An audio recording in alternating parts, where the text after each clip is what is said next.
From Russia with Love is the best film in the Bond franchise. That's not to say it's the best Bond film, but it's the best film the franchise has ever released. It doesn't follow the standard Bond setup and has a more covert spy feel.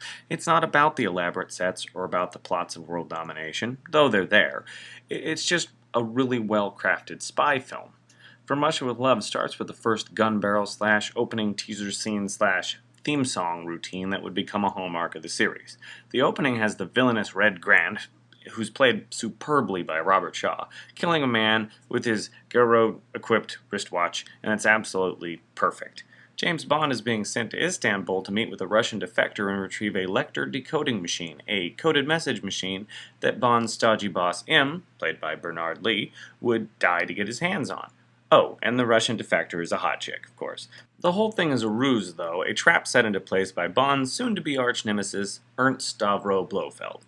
Blofeld's face is never seen, only him maliciously stroking his white cat as he lays out his plans.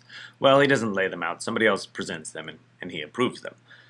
Anyway, Bond does not appear until 20 minutes into the film, and when he does appear, he's enjoying some time off with the chick from the beginning of Dr. No.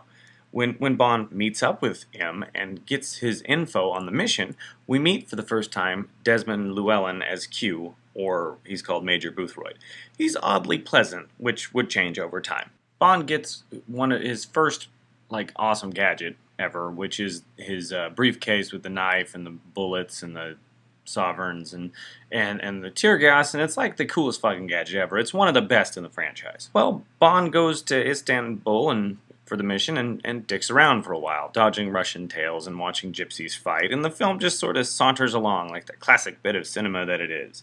There are some great scenes, pretty much everything with Bond and Karen Bay, and all the while Bond is followed and manipulated by Red Grant in order to mash together the plot of Spectre manipulating Russia and England with the plot of the novel about stealing the Lecter, and it had more to do with Russians trying to get revenge on Bond, So, anyway, it all works pretty well. This is Bond's most relaxed, old-school type of adventure, and it feels very much like a 50s espionage thriller, although the action's a little more ramped up. It all sticks pretty close to the novel, too, which in this case is a great thing, being it's one of Ian Fleming's best. This is why I would describe the film as the best film in the franchise, while not being the best Bond film. The franchise had yet to come into its own, which for better or for worse it would soon, and From Russia with Love doesn't really feel like a Bond film completely. The movie takes its time, and when things get moving it really kicks some ass, but it's just sort of a different type of movie, and the Bond films would eventually become this sort of, meshed up horror franchise-like thing in which you would have to hit certain notes and the movie would be judged on those notes, and it's not there yet. So anyway, the movie kicks some ass eventually, and the film builds to this glorious confrontation between Grant and Bond and a claustrophobic fight aboard the Orient Express in which Bond realizes he's been bested at every turn.